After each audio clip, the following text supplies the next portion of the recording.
Vi har vulkanen Nevado del Ruiz. Nevado del Ruiz ligger i en bjergdal i Andesbjergene i Colombia tæt ved byen Armero. Vulkanen den dækker 200 kvadratkilometer og er en del af Los Nevados National Nature Park. Omkring vulkanen der er der generelt en fattig vegetation på grund af den høje beliggenhed. I lavere områder der er der mesisk skov, som er karakteriseret ved et fugtigt miljø. Der lever også nogle forskellige truede dyrearter ved vulkanen, for eksempel bjergtapir og brillebjørne.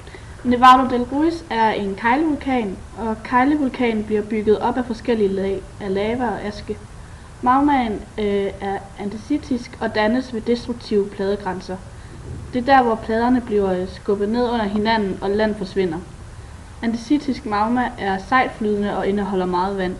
Vulkanen bliver høj med stejle sider, fordi den seje lava flyder langsomt og størker allerede på vej ned ad vulkanens sider. Vandet gør, at magmaen er eksplosiv, fordi vandet fordamper under opvarmningen. Hvis det ikke kan komme væk, sprænger det sig gennem stenmassen. De gamle lavalag kan også holde udbrud tilbage. Derfor er der længere imellem udbruddene, men de er så meget mere eksplosive og voldsomme.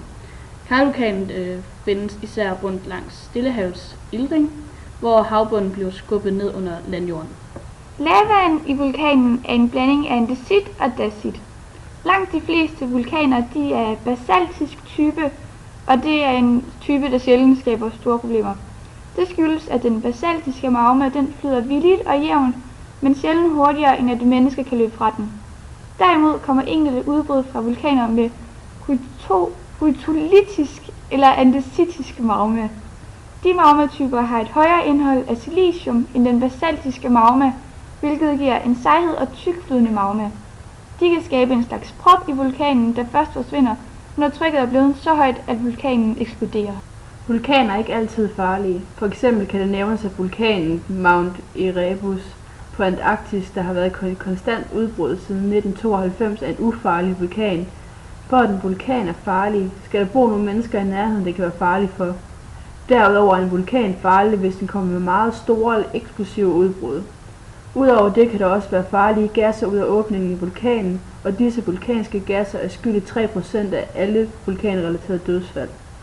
Til sidst kan en kraftig regn starte en askelavine, og det kan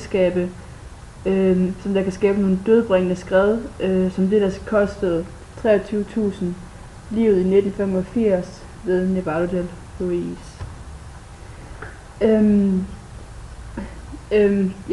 Som jeg sagde før, så i 1985 der døde 23.000 under et udbrud. Og det var selvom at Nevado del Ruiz havde været rolig i over 100 år. Så pludselig begyndte den snedækkede vulkantop at røre på sig i 1985. Forskerne kom så til og udsendte varsler, og myndighederne så valgte at ignorere.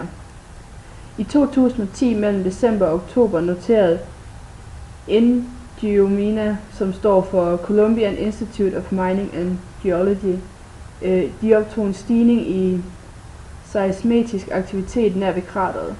Nogle svovlagtige dufte og freatiske udbrud over Nevado del Ruiz gjorde, at man kom i gul alarmberedskab. De efterfølgende 4 måneder var domineret af lange jordskred, som gjorde, at man var bange for, at vulkanen ville gå i udbrud. I 2010 begyndte en række svovldioxidudlejninger efterfulgt af nogle små udbrud fra vulkanen. Disse toppede i 2012 samtidig med en dramatisk forøgelse af jordskælv. I marts 2012 rapporterede nogle forskere, at der var nogle nye askeaflejringer. Da det seismiske aktivitet fortsatte, hævede man alarmniveauet til rød. Den blev senere sænket til gul igen, da aktiviteten faldt. Lava det bevæger sig forholdsvis langsomt ned ad bjerget, og dens bane er normalt til at forudsige. Mange andre og langt større farer lurer for den halve milliard mennesker, der lever tæt ved jordens aktive vulkaner. Glødende askeskyer har været årsag til over halvdelen af alle dødsfald i forbindelse med vulkanudbrud inden for de sidste 100 år. Disse glødende skyer af gas og aske bevæger sig ned ad vulkanen med flere 100 km i timen på samme måde som snelaviner. Til sammenligning kan de nævnes, at tophastigheden for basaltiske vulkaner er omkring 16 km i timen. Ingen har mulighed for at flygte, og stort set alt levende bliver dræbt på grund af skyer. byens høje tempo. Selve muddermuren var 50 meter høj, da den kom til byen. Nogle folk havde nået at flygte, det var dog ikke alle, der nåede at flygte derfra, og de her muddermure, de opslugte som sagt 23.000 mennesker. Et område på 36 kvadratkilometer blev begravet under det høje mudder. Mudderet var så blødt, at den eneste mulighed for at redde ofrene var med helikopter. De eneste ofre, der havde en chance for at kunne overleve mudderet, var dem, der blev trukket fri i løbet af 3-4 dage. Selvom det var en relativt lille udbrud, var det dog et af de værste, da det dræbte 23.000 mennesker i byen Amero. De fleste overlevende bosatte sig i en ny, nærliggende by opført af regeringen. Hver eneste af dem havde mistet en slægtning eller en ven ved katastrofen, men alligevel gik der ikke lang tid, før den vulkaniske jord kunne opdyrkes igen. Nevado del Ruiz betyder sneklædte Ruiz. Vulkanen udgør stadig en fare for op omkring 500.000 mennesker og en seriøs trussel mod byen. Nevado del Ruiz betyder sneklædte Ruiz. Vulkanen udgør stadig en fare for op omkring 500.000 mennesker og en seriøs trussel mod byer og landsbyer.